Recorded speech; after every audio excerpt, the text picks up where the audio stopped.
Hello? I'm loud.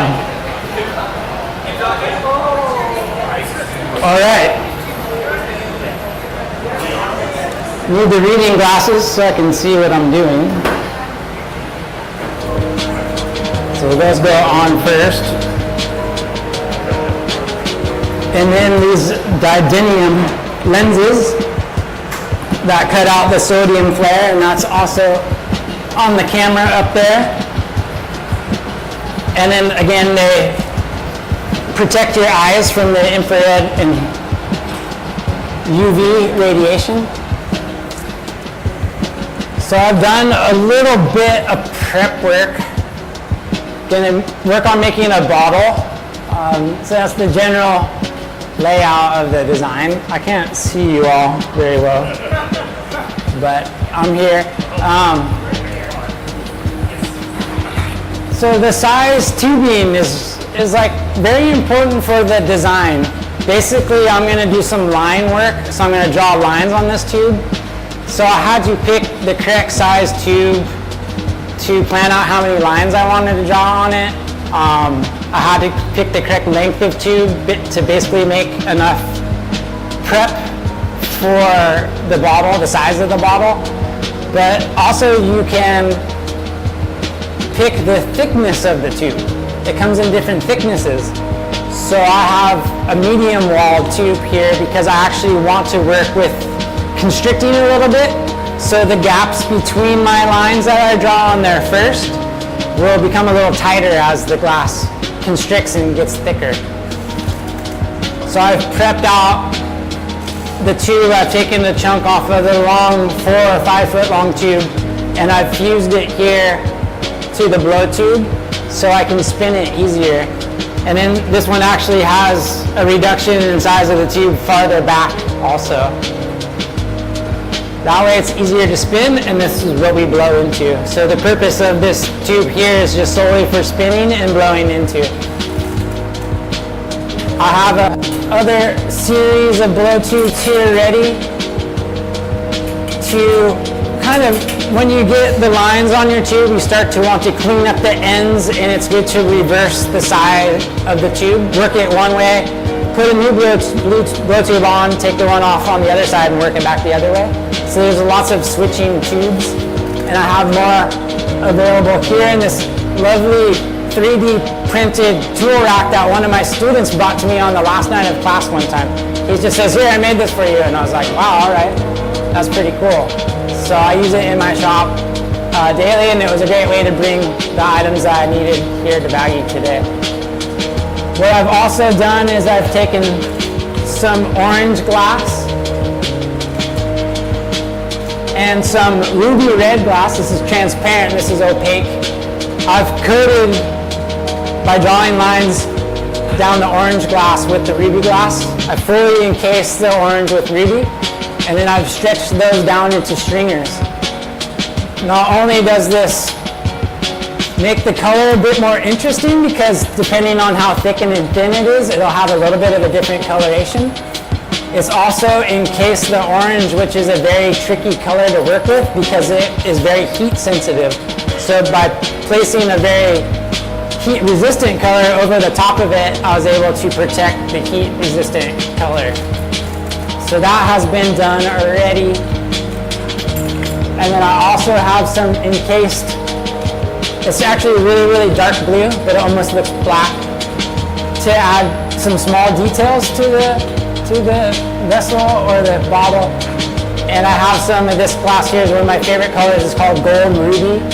It's a really pure color, really easy to work with, and has this nice kind of cranberry tint to it. So this will be used to add little details in the bottle.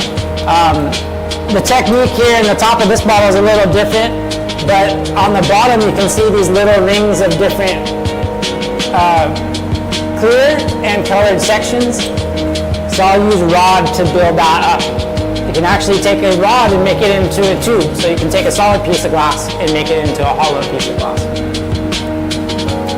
This torch here is a glass torch technology. It has a small set of jets in the middle that you can run independently, and then a larger flame on the outside.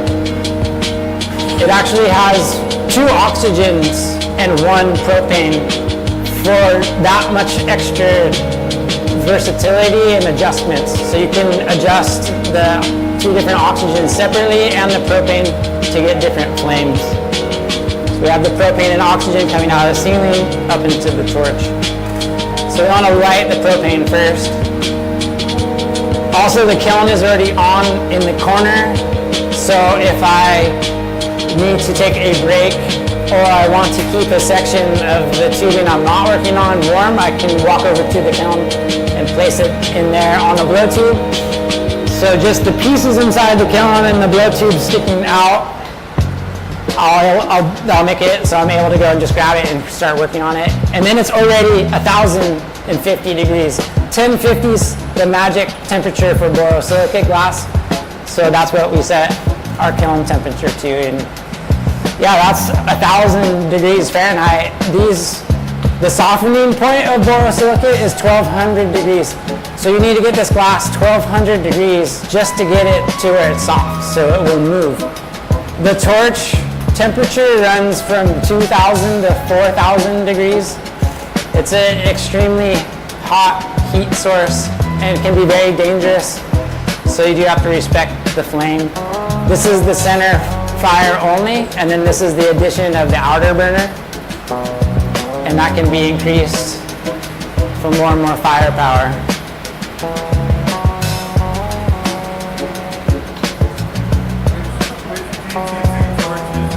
This is a Mirage. Yeah. They make a lot of different configurations, and they do also have 2-stage torches where it's just 1 oxygen and 1 propane, but this is considered to be a triple mix. So on the face of the torch, there's little jets that the flame comes out of, and around every single jet, there's actually a little crescent moon around every single one jet that will shoot out another oxygen port. So it envelops the flame with more oxygen, creating a more direct, sharper flame and a hotter flame. So I'll turn up just the 1 oxygen here, and you'll see how the flame gets to be more pinpoint and as wider as you adjust. And that's just using one of the oxygen adjustments. The glass is now room temperature, so you have to be careful when you heat it up too. It's not just a cooling thing, but it's a heating thing. You don't want to heat the glass too fast because it'll expand and can crack from heating too fast. I need to get the glass hot before I draw the lines on it. So knowing that it's at room temperature, I'll first initially heat it slowly until it starts accepting the heat, then I'll turn the flame temperature up.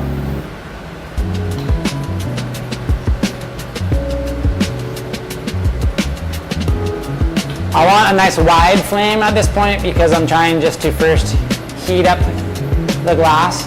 I could have used the kiln, that probably would have been the smart idea, but it is doable without using the kiln. There's a little bit of a breeze in here, so I'll have to be a little bit careful about that. So slowly warming the glass at first to get it up to temperature. When we first learn about glass, we use clear glass because when you're heating clear glass, it'll give you little clues about how hot it is.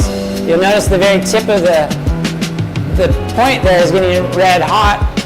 Well, we gauge the heat that's in the glass by how bright that red glow is. So when the glass is first getting warm, I like to refer to it as first stage red hot. And then when you have a stronger red glow in the clear glass, refer to it as second stage. And then there's a third stage red hot. And when the glass gets super, super hot, it kind of loses the red glow and it gets a white glow. So we call that white hot. If you get the glass hotter than white hot, you tend to start breaking down the material and overworking the material. It'll get little bubbles in it, and it is possible to have the material start breaking down after extreme overworking to where it'll get gritty. You can see how beautifully transparent that borosilicate glass is. It really does have a great optical quality to it. I'm taking my time working down into this section here at the bottom because I know there's a lot of stress there because that's where I fused the blow tube onto it.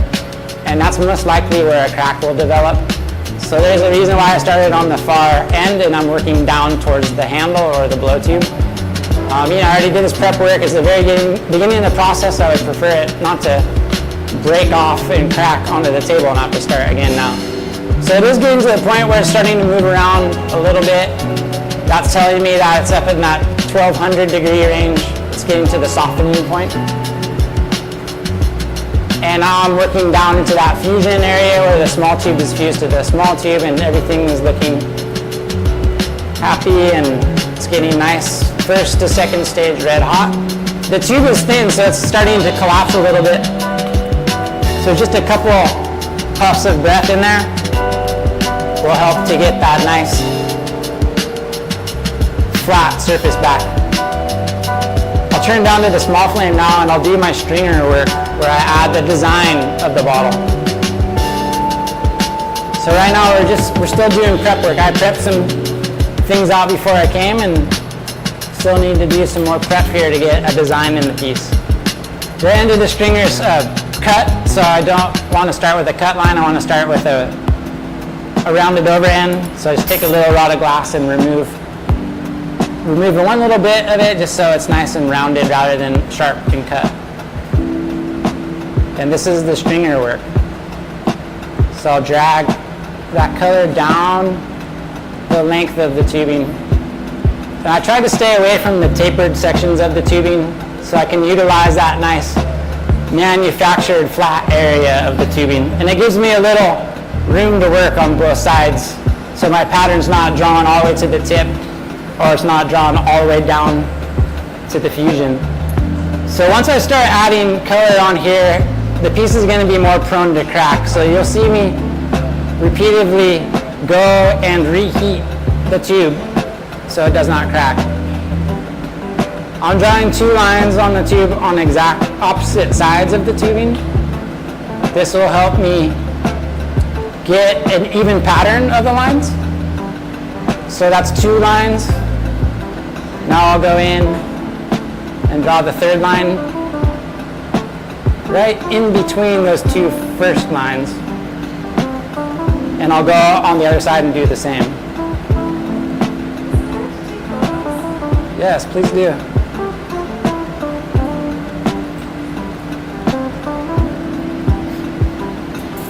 I think we're trying to record a video too, and I believe it might be on YouTube as a live feed. Thanks to James back here for getting all the camera work and DJing back there. Getting this all set up for tonight. Typically this is a furnace working room, so we had to make some modifications to get the torch out here. The torch working room here at BAGI is in the back. We have a few kilns back there, a ventilation system, and 8 torches. I'm just reheating the tube here just so I don't run into cracking issues. As I add more color to the piece, I'm introducing more temperature gradients and introducing more stress into the piece. I now have four lines on the piece. Notice I'm always looking for somewhere to stabilize my hand to help with the control of the glass. Something that's important to remember when drawing the lines with the stringers is the stringer is getting much shorter as you go, so you're not just swiping it, you're like pushing into the glass also. So that was 5, 6, 7. But then my mental clock tells me, wait on number 8 and reheat, because you don't want to get a crack in your tube. The bottom of these lines is a very tricky place to keep warm and also a place where there's a lot of stress from that line stopping there. So I like to push and marver in those lines to make them flat so they're not sticking up as much. It makes them a little less likely to crack. And like I said, marver is the technique of using the graphite paddle to push the glass around. We use graphite tools because they don't stick to hot glass when the graphite is also hot. Unlike glass is a great insulator. Graphite is a great conductor. So they have rubberized handles But you do have to remember that you use that tool and not to put your arm on it afterwards, because it can stay hot for quite some time. That's another reason I have this little metal rod rest here, is I typically will put the hot pieces of glass on there to remind myself not to pick those up. It does take about 5 to 10 minutes for that glass to cool down to room temperature. As we talked before, there's usually a glow in the glass, but it will lose that glow quite quickly and you won't have any indication that it's still hot, and the glass can definitely burn you after that glow is gone, when it doesn't have any red glow, if you were to pick it up or place your arm on it on the table. So we have achieved 8 lines on this tube. Go for 8 more. So I set it up so I could put a line in between each of those 8.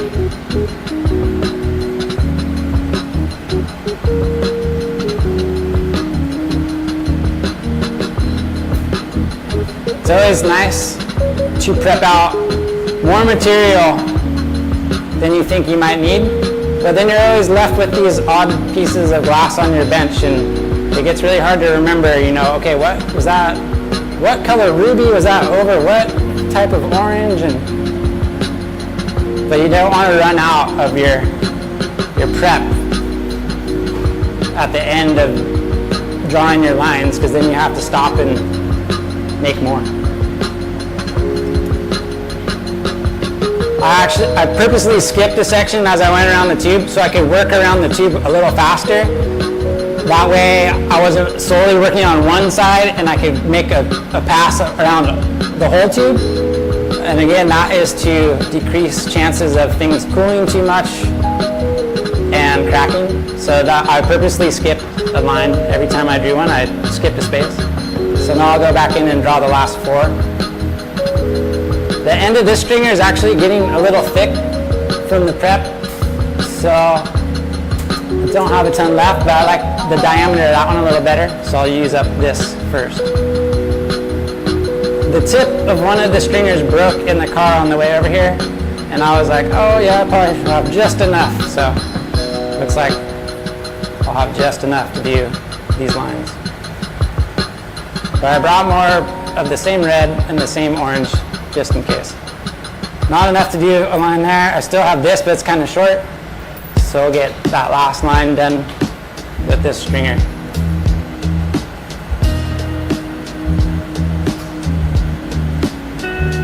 So I have 16 evenly spaced lines on the tube.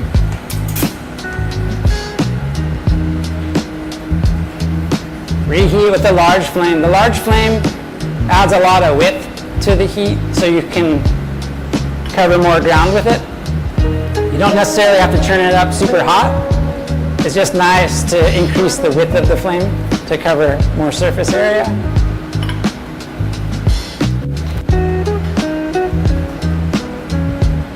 And those lines will quickly start to melt into the surface of the clear and lose the texture. So that's why I wanted to point out in the slides kind of how special those few little vases were that had the texture on them, because it's not the easiest thing to leave the texture on the glass sometimes while you're shaping it. The glass starts to thicken,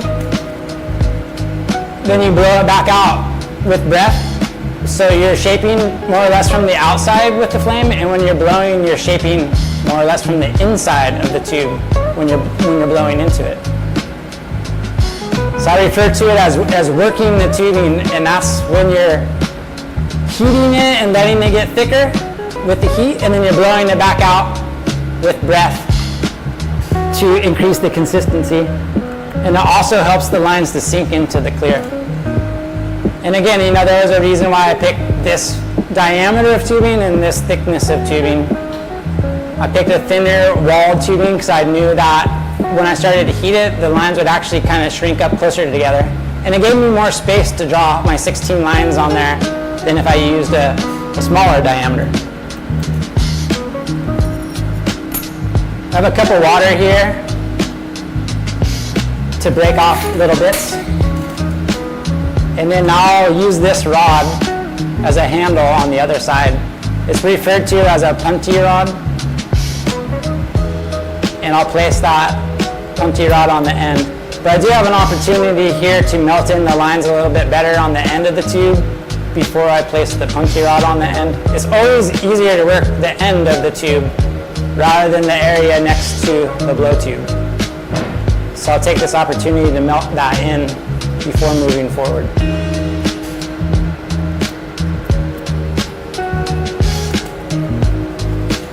Now I'll place that punchy rod on the end.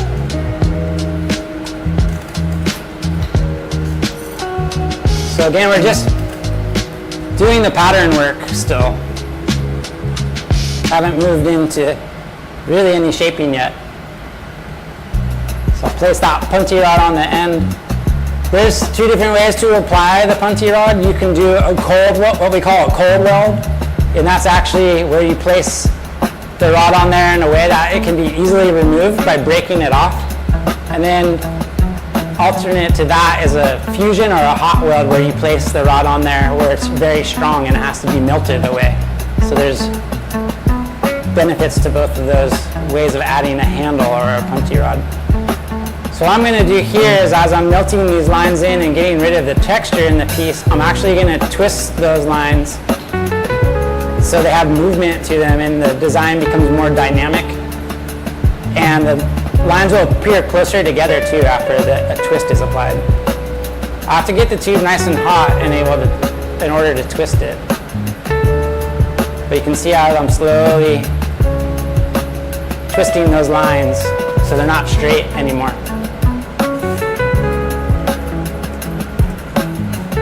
The tube starts to collapse from the heat and you just blow it back out with breath to keep the consistency and shape and thickness. It's hard to work too close to the end of your punchy rod because you don't want to lose center. So I'm working more towards the blow tube now and more in the middle of the prep. Getting a little bit of flame coming back at me here from the wind.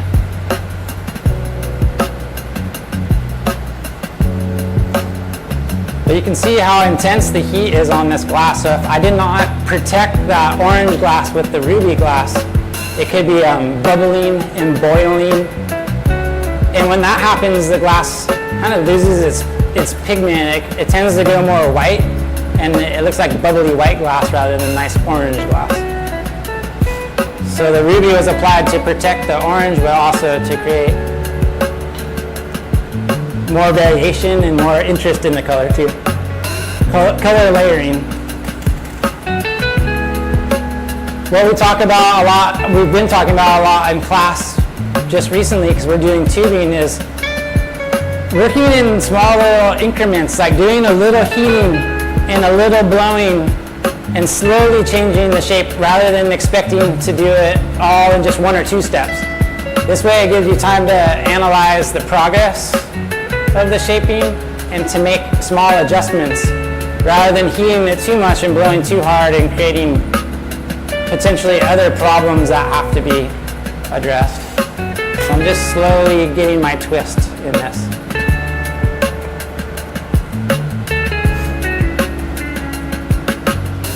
You can see now those lines look thinner and closer together. We also talk a lot about wall thickness. When you start to learn to work with the tube, it's hard to see at first. Some people get it right away. But you start to be able to see how thick the tube is, and that gives you a lot of information on how much longer to heat, when to blow, how hard to blow into the glass, and so on. So we're using the heat signature of the glass, how red it's glowing, and also paying attention to the wall thickness of the glass.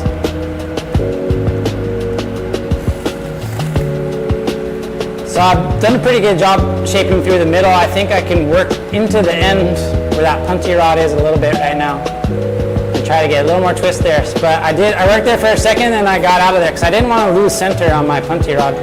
So I worked towards the end and now I'm coming more towards the middle. That way I can keep control and I can keep my center line I've established through the piece, twisting around one center line. But I was able to get a little more twist in the end there. basically trying to make this look just like the tube looked before we started, but now have twisted lines on it. So I want the same, similar diameter and thickness of the tube, just with my pattern applied. Lots of left to right movement here to keep everything the same temperature at the same time. Yes, it's an incredible shoulder and forearm workout. It's deceiving. It's not very heavy glass at all, but you constantly have your hands up in the air and you're constantly spinning. You're not a rotisserie. It's not about having a consistent spinning. It's more about establishing consistent heat. You may notice that I'm spinning in one direction most of the time, but every once in a while I'll do a little back spin, and that's to keep the glass from unintentionally twisting and to create even heating. Your best tool is gravity, and your second best tool is the torch.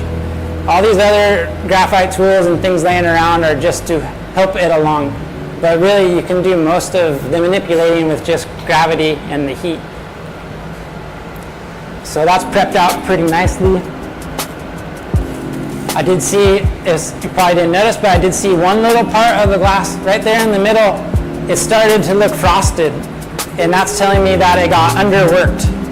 And if I don't address that now, that could create issues later on in the process. So what I needed to do is fire polish that area just a little bit. There was just a little bit of an inconsistency of heat in that one spot. So now I've fixed that. I'll turn down the outer burner and go to the small flame.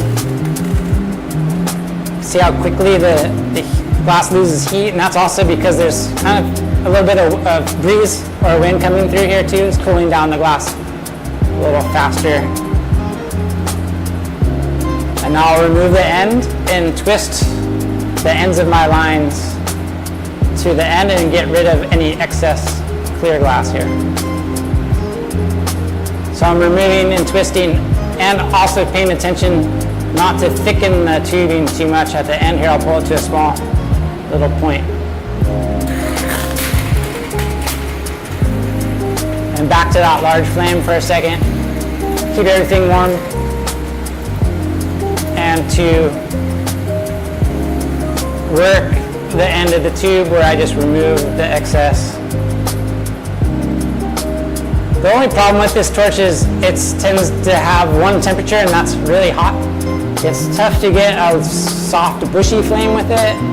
So there is certain things that there's other torches that are better for, but overall it's pretty nice, well-rounded torch. It works great for jewelry. It works great for sculpture. Really good marble torch. But maybe for making large, thinner blown vessels, it's not the best. Yes? I don't know yet. One or the other. Yeah. I'm just feeling it out and seeing where the consistency is. Yeah. I need to remove the clear off the other side first too. But what I'm going to do is I'm going to use this whole prep here and actually remove a small section of it and put it in the kiln and use that later for the foot. So that way the coloration, the spacing of the lines, the number of lines, everything is really consistent between the foot and the bottle. So I prepped out enough glass to make both of those pieces that will be separate and then joined together at the end. But yeah, good question. Oh yeah, I don't know if it's going to be the top or the bottom yet.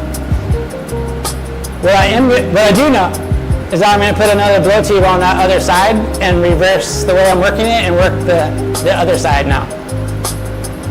So there's two ways to do that. You can actually take a rod and pull a hole open in the end of the tube, or you can blow into the tube and pop a hole. This tubing is big enough that it's probably a good approach to rip away at it.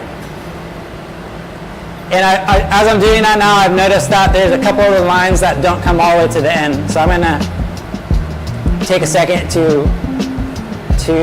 remove a little bit more. just clean up the end. The glass is now much stronger than it was when those lines were laid up just on the surface and not burned in. Now that those lines are burned all the way in, it's much more resilient to heating and cooling.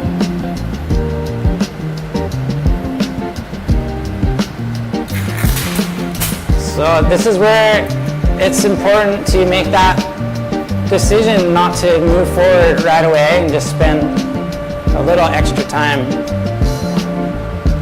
cleaning up the end, because I didn't quite get it all the way on that first try. That looks much better. Reestablishing the consistent wall thickness. And I'll blow it out a little bit because it's coming a little thick on the end. You can see where a spiral comes from. It's when all the lines come to one point. So there's techniques, if you look up there, there's techniques to making spirals out of glass, because that's on the end where all the lines come to one point.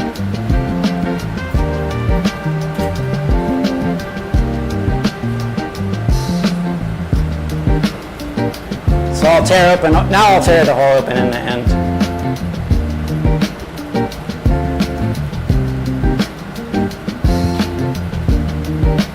This technique can be a little bit more crude than popping the hole, but it tends to result in an opening on the very end of the tube that's more consistent.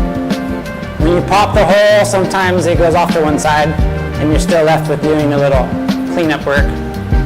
But basically I'm stretching this glass until it becomes so thin that it cracks open and makes a little hole. So we have these reamer tools that we use to open the holes. The graphite is great material to work with, but it's also very brittle. So most of the time when you get your nice, beautiful, small little graphite reamer from the company, it has a nice thin little point on it, but it typically gets broken off. The point does, it gets broken off or worn away quite quickly. So I have this brass reamer as my smallest reamer, because it'll always have a nice point on the end of it. But I cannot work it in the flame as long and as hot as I can with the graphite. So I just use it to open the hole enough to where I can get this graphite reamer in there. And I have a longer graphite reamer and a shorter graphite reamer.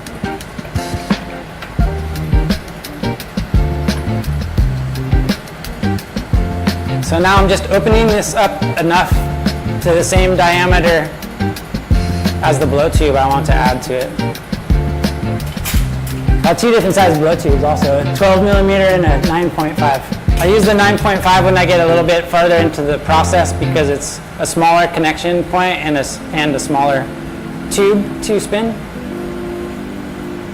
The prep work or the stringer lines is hot, but my blow tube is not, so I have to do a little more work on getting the blow tube hot. And then I join them together and fuse them together, leaving the hollow space through the tube. But do note that now I have two open tubes on either side of the glass, so if I want to blow into it, I have to cap one of them with my finger. So I'm going to cap the end here and blow into it. This expands the glass from the inside, and it gets rid of any inconsistencies, ridges, weird inconsistencies in the tubing from fusing two pieces of glass together, and helps to get it nice and centered.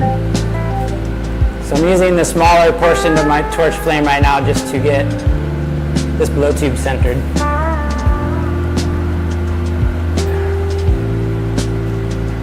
And now I think it's safe to say that this top portion will be the section I remove for the foot, and the other part of the piece will be the bottle itself. Just wanted to see how that went first before I made that decision. I just wanted to see how well I got the blow tube on there, and if I needed to do more work on the left side, maybe I was going to switch the blow tube again, and work back the other direction. But things were looking pretty consistent, and I was happy with how that new blow tube fused on, so I decided then to just take the next step rather than doing more cleanup work and maybe switching tubes again.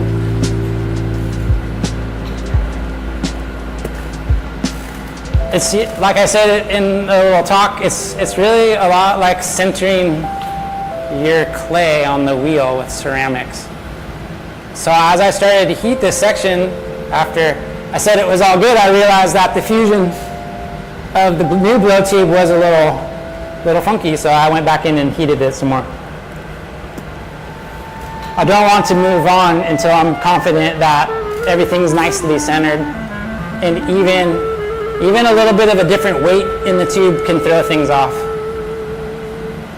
And I'll work from the one side of that new blow tube slowly to the other side, because I know the other side's by now probably close to room temperature again. So I slowly want to work through the middle of the tube until I get to the other side.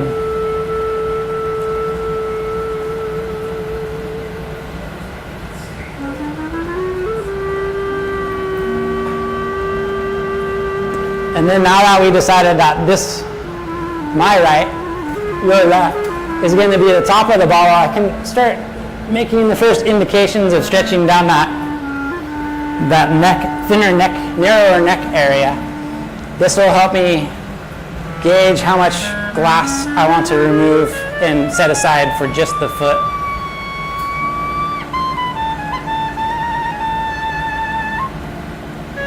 So I'm going to stretch that down a little bit. So when you stretch the tube, it's going to want to get a little thinner in thickness, and also your lines are going to pull apart a little bit more. So before I stretch, I thicken the glass up a little bit, and as I'm doing that, I make sure I keep twisting it so I don't basically untwist my lines as I stretch it down.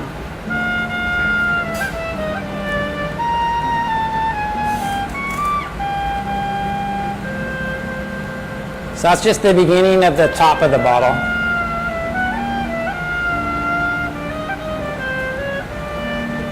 And now I want to remove the right amount for the bottom foot.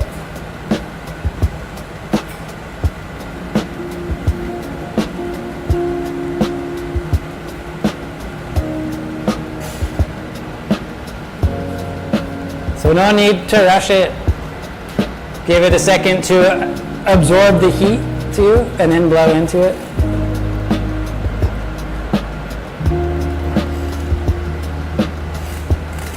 And maybe I want to taper down this very thick area of this clear here too to help me gauge how much glass I'm working with.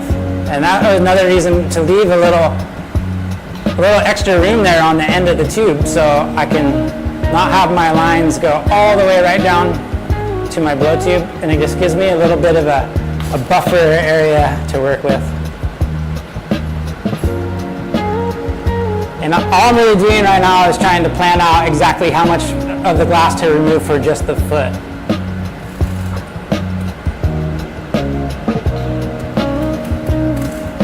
Most of the time I sit, but there's sometimes where it's nice to stand.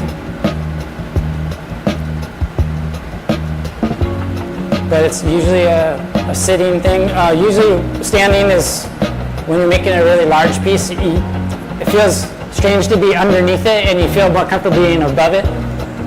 Things do fall off tubes and rods and try to land in your lap. So that's why we have rolling chairs too, so you can get out of the way. It happens every time in marbles class. I tell them, if your marble falls off the punchy rod and starts rolling on the table, do not grab it.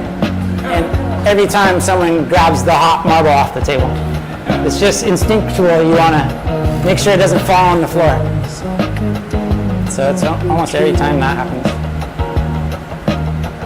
So just sizing up the amount of glass needed for that foot. It's not a lot. And there's ways I can add more glass to it and more pattern to it strategically to increase the complexity of the bottle, but also to get the right amount of glass in the case that I did not leave enough. But I'm thinking about the proportions of the piece right now. So now I'll separate that smaller section of tubing from the larger section of the tubing by flame cutting it in the flame. Just drawing it down narrower and narrower, not rushing this, just no need to rush this step. The longer you take, then the smoother it's going to be, the better wall thickness. It's going to be more consistent. And I'll let the flame cut the 2 pieces of glass. And then we have just enough left for the foot. And this can go over in our kiln that's stabilized at 1050. Digital controller here, turning the kiln on and off to keep it in that 1050 range. It kind of 15 degrees every way, either way, 20 degrees either way.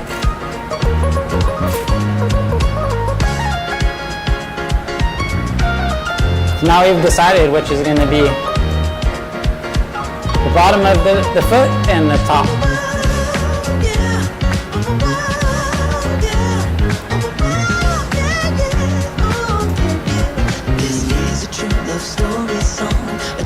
We're gonna add punchy again. So you're gonna see, some repetition here with the steps.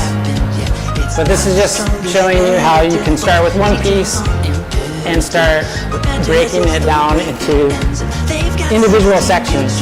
And it's really an infinite amount of times you can do that. Like you could break this piece of tubing down here into 10 different sections and we'll put a little piece of color in between every little section and get a band of color between 10 sections to make the complexity and the intricacy of the vessel that much greater. Now everyone seems unaware that these two are a distant pair. But I checked out their astral chart. This one is a work of art. Now I know she reads astrology and he can't stand astrology, but he's a very good question. Yeah, I mean, you might as well prep as much as you can. It's hard though to prep a lot of glass. But usually it's just for the 1 or maybe 2, depending on the size. But I do believe with those little mini vases out there that have texture on them, there's a set of 5 gold amethyst little vases out there. I do think I prepped 2 at a time. And then again, that's to get a consistency with the size of the lines and the spacing of the lines and the number of the lines, because they're a set.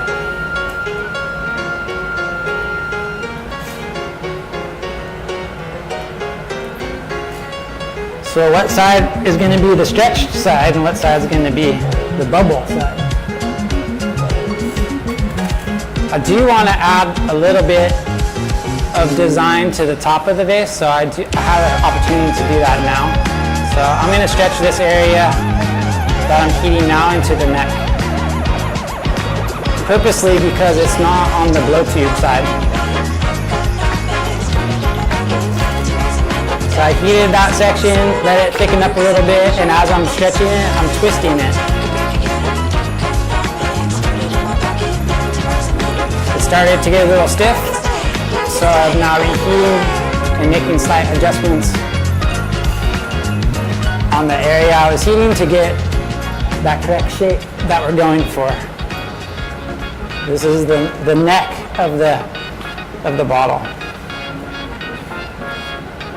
It's still hot, I can still blow into there. There was not any major changes need to be made, so I'm just blowing towards the end of the heat just to get a little bit of expansion, just to make a slight adjustment.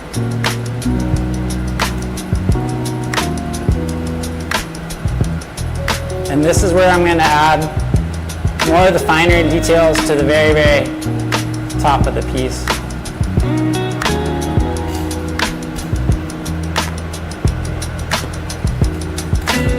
So I'll remove this punty rod.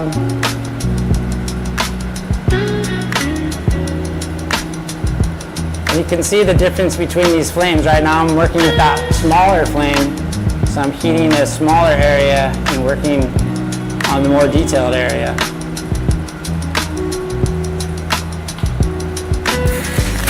I don't want to leave a little ball of glass on the end because that will create a thick spot there. So I do want to pull the glass off into a narrow, thin point. So I know I can always thicken it up, but if it's too thick on the end, it'll make it harder to work the very end of the piece. So I showed you at the beginning I had some prepared black or really, really dark cobalt glass and some prepared gold ruby stringer. The gold ruby stringer was pretty thick from the manufacturer, so I stretched it down from about 8 or 9 millimeter to more like 4 millimeter, just because it was going to be too thick for the application that I'm using it in. So I had this pretty planned out already.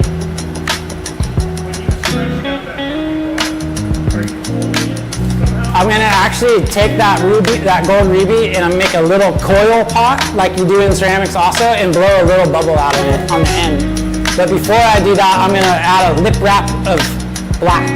There's a green bottle in there that has 3 of these sections in it where there's a tiny little black line on either side of the green line. So I'm showing you basically how I did that. And that's with a lip wrap and a coil pot. So here's going to be better to pop the hole.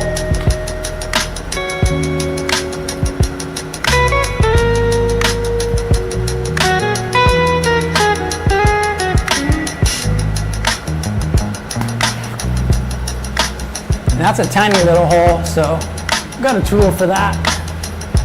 I don't even think the small reamer can fit in there. So use this pick tool just to open it up enough so I can get my brass reamer in there. It's nice to have that little tool organizer. So opening up this hole just until it's consistent. Actually, the narrower the opening is now, when I do the lip wrap, the finer the line will be. If I open it big and I add a lip wrap, I'll actually put more black color on there, or super dark cobalt on there. The narrower it is, I'll put less black color. So when it gets worked into the finished product, it'll appear as a thinner line of color. I need to make sure that the top of this opening is extremely consistent and doesn't have any weird variations or undulations in it, because that will create my band of color I'm adding to go off to one side. So it's worth these extra steps. Again, you keep seeing like how important it is to take the process slowly and do these extra steps. So all I'm doing is opening the hole up a little bit and then marvering it back down and tapping from the top. We have been doing this in our vase class, and this is how we create the top to a vase. Okay, so this creates a consistent opening just from that little extra bit of working with the paddle and the reamer tool.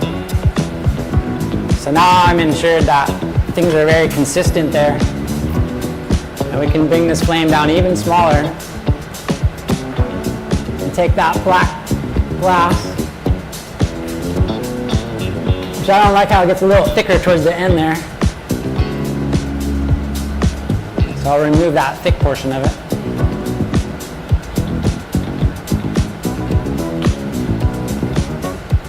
And I'll add just a little line of that black glass on there.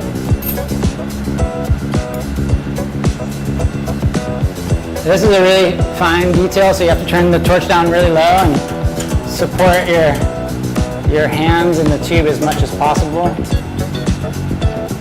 This is definitely where I need these reading glasses, because I would not be able to see this otherwise. And that's it. That's the little lip wrap of encased. It's called turbo cobalt. It's almost black. It's such a concentrated cobalt that it's black. The blacks are weird. There's lots of different blacks have different bases, so when you thin them out, they can actually look more blue or more green. So I found that I prefer working with this turbo cobalt sometimes, because it's always going to be like a nice dark cobalt color, but also the workability of the color is really nice. Has a nice consistency to it. Some colors are thicker, some are or I guess more dense, and some are not as dense. So they can be softer or harder to work with. So that looks pretty good, and we'll melt that into the top.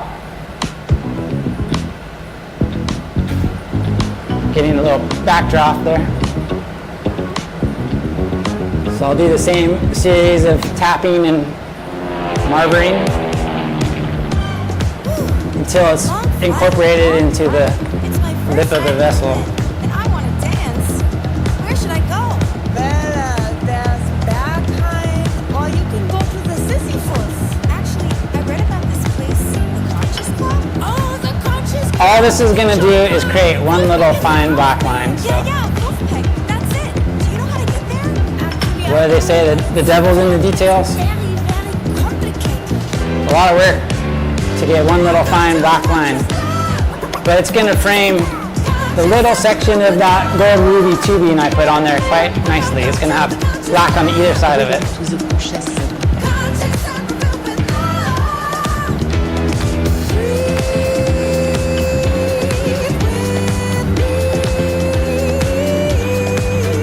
So it's a little thicker on one side, but by continuing to work the glass with the reamer and the paddle, I'll be able to absorb that inconsistency.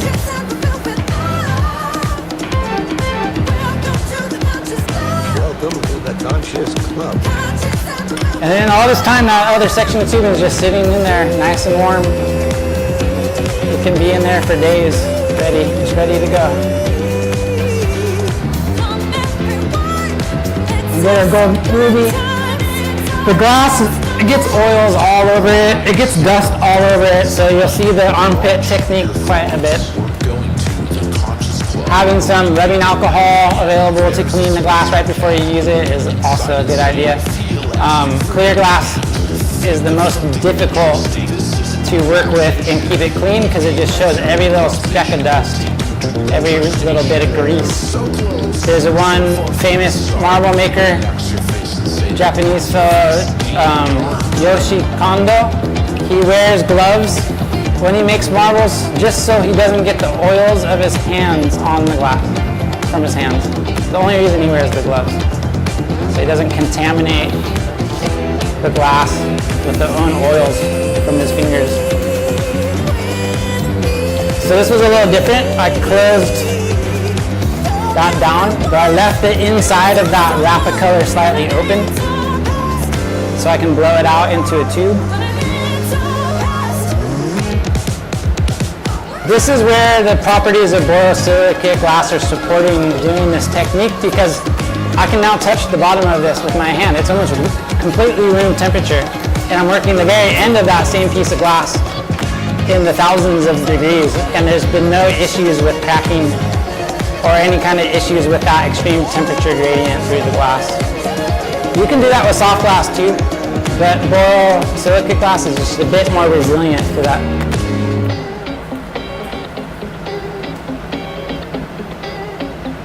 Some people use a blow hose. They have a blow hose in their mouth, tube running behind the neck and plugged into the end of the blow tube. So you don't have to bring the tube up to your mouth and you could actually watch yourself blow out the bubble.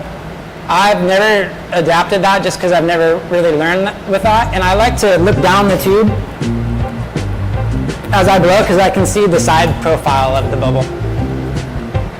And it just gives a second to come out of the flame, let the heat absorb, shape it, and then go back into the flame.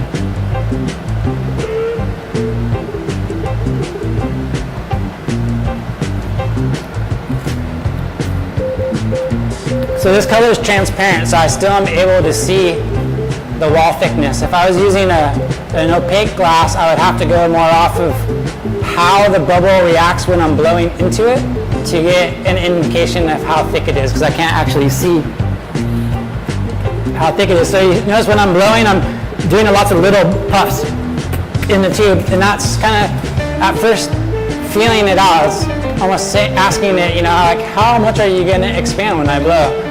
Because you don't want to go right in and do a really strong puff on the first try because you might expand that bubble way too fast and blow it too thin. So now I'm working that lip wrap and that coil pot down into the neck of the vessel. So the purpose of this video is, this demo is just to show you how intricate you can get and how small of details you can put on these pieces. When I made the green one in there the other day as a trial, I did more sections and I spent almost 3 hours just making the vessel itself, and I didn't even have time to make a dropper for it. So I was a bit hesitant time-wise if we're going to have time to do the top of this vase, because I wanted to also put some detail into the foot, but we'll see where we're at here once I finish this top section.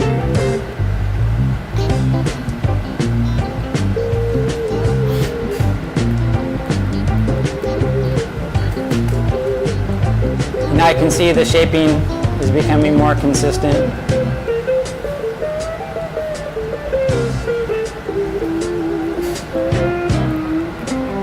And if you can see the wall thickness from where you are, it's hard to see from back there. It's very consistent through the end of the entire bubble.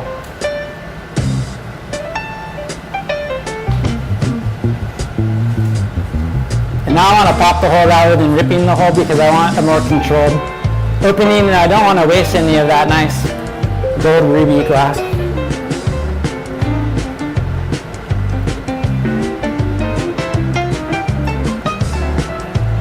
I can see the glass heating as I'm blowing into it, just kind of looking through the piece. I can see the glow, so that way I know that it's actually in the flame.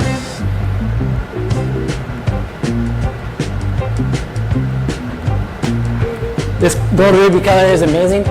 You get about 10 or 12 of these rods in a pound. They're about 18 inches long. It costs $160. So it's a very expensive color. Some colors you can get a pound for like $30 or $40.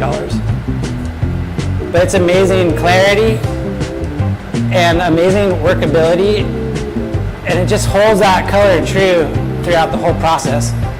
Some of the colors, they get washed out, they change, they're not that workable, but this color company has really found the magic formulas to make these colors incredibly beautiful and workable. They also make a gold amethyst that's a really nice transparent purple. Again, I have to be a little careful with this brass reamer that I don't get it too hot and that it sticks to the glass.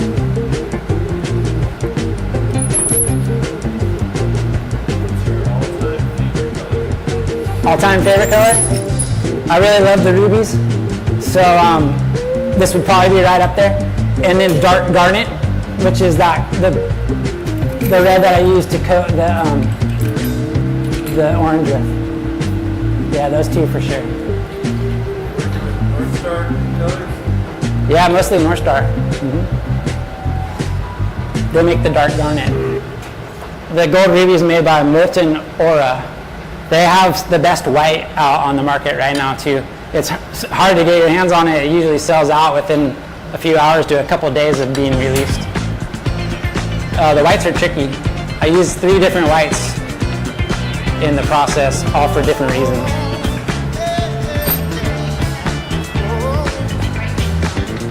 Striking color, yes. The rubies, older rubies, used to be striking only in the kiln. So what striking means is the rubies are very interesting when they get hot. Not so much the gold ruby, but the other ones like the dark garnets and older ruby colors. When they get hot, they turn totally clear. There's something about the change in the crystalline matrix of the glass when it's hot that our eyes see it as clear glass. So then when it cools down, the older rubies would still stay like a clearish color, and you would have to put them in the kiln for hours at a certain temperature to re-strike it out to ruby. You could do it in the flame, but it was more difficult. The newer rubies are amazing because they're self-striking. So again, when they're hot, they turn clear, but as they cool back down to room temperature, your eyes see it back as a ruby red again. So striking means that the color changes with the amount of heat that's put into it. And sometimes you need to re-strike it back out in a controlled environment, like with the kiln.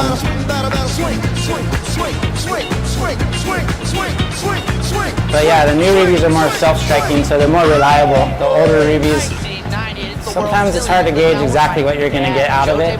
And the older ones tend to have a little bit more of a brown tinge to them sometimes if they're not just worked just right. So there's the colors have not only become more diverse, they've become a lot better quality. So back to that lip wrap again.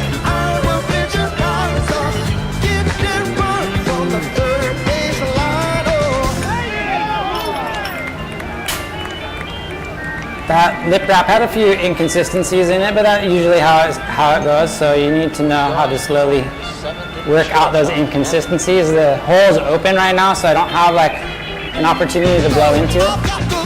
So I need to use the paddle and the reamer.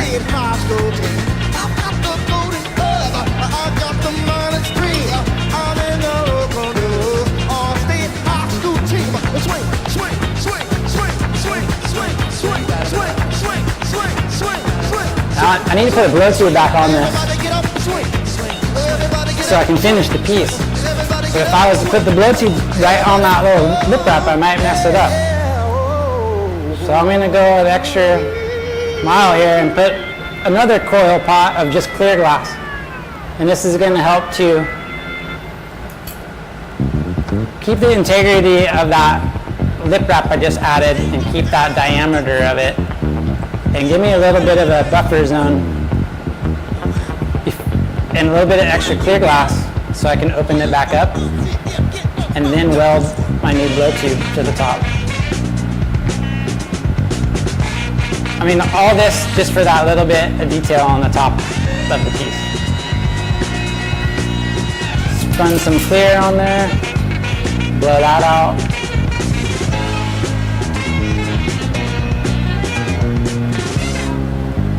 And eventually we'll get to the point where I can put a blow tube on there and finish shaping the rest of the bottom of the piece.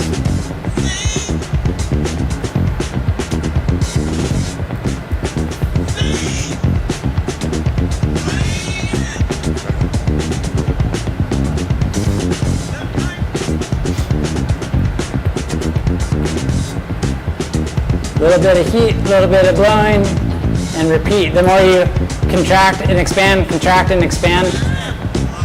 you're able to create more consistency in the glass because you're working it by constricting and expansion.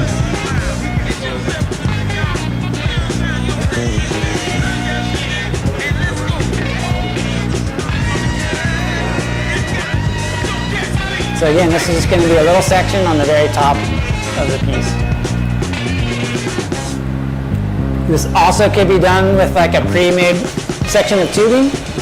I do a lot of layered tubing. Well, I'll coat a clear tube with one color, melt that in, and then put another color over the top of it. So I could have taken a small section of that tubing and fused it to the top here and done it that way.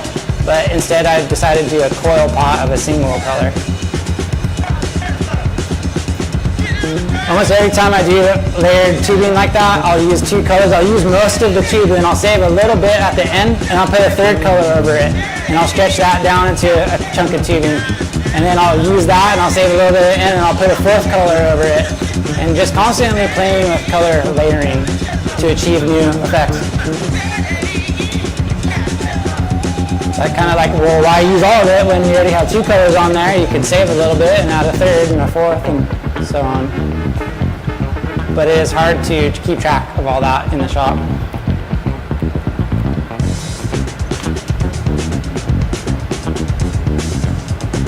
What time are we looking at here? About 8.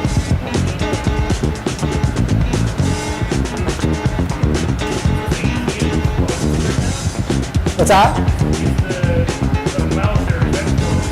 On the end I'm heating, the flame is completely closed, yes. What I'm doing here is I'm just keeping the end of this piece at the right shape and the contour to do that slight bit of fluted top on the bottle. So by placing a little clear glass on there, I'm able to keep this section very concise and in a nice band of color there. So it's got black on either side.